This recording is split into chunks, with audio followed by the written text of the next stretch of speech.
Il y a quelques années encore, vouloir venir à vélo à Roland-Garros était tout simplement utopique. Mais désormais, vous le voyez juste derrière moi, les cyclistes ont près de 600 places gratuites et sécurisées à leur disposition. Une vraie révolution qui fait écho à celle menée un peu plus loin par là-bas, par le Paris Saint-Germain. Vous voyez ce reportage de Bastien Moignoux et de Nicolas Metauer.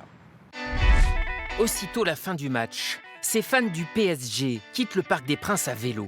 En 15 minutes, le parking est désert. Mais l'histoire de ce parking éphémère débute bien plus tôt. 16 h. Wassil et son collègue déploient les arceaux et transforment cet abord du stade en place des vélos. Les clients arrivent un par un, tranquillement. Dans l'heure avant le match, ça commence à arriver de manière un peu plus cadencée. Et c'est vrai qu'il a l'air serein, ce cycliste, alors qu'autour de lui, le quartier bouillonne. Voitures, scooters, motos.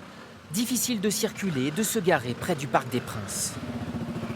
Au moins, je sais que je vais pouvoir rentrer à vélo. Il n'y a pas un pneu qui va crever, il ne va pas manquer la selle. Voilà, je sais que mon vélo sera en bon état et je vais pouvoir rentrer sereinement. On était étonnés, on a trouvé ça vraiment très sympa.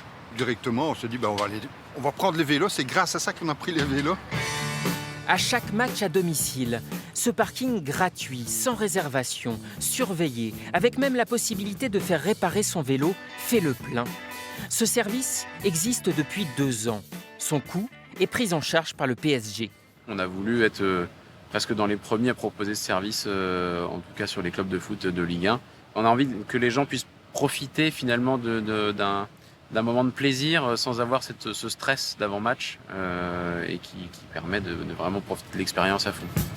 Bon, 300 places seulement, réservées aux cyclistes, alors que le Parc des Princes peut accueillir jusqu'à 48 000 spectateurs. Une offre limitée, mais sécurisante pour laisser son vélo et un geste pour l'environnement. 80% de l'impact carbone d'un événement, qu'il soit sportif ou pas d'ailleurs, c'est le déplacement des spectateurs ou des fans.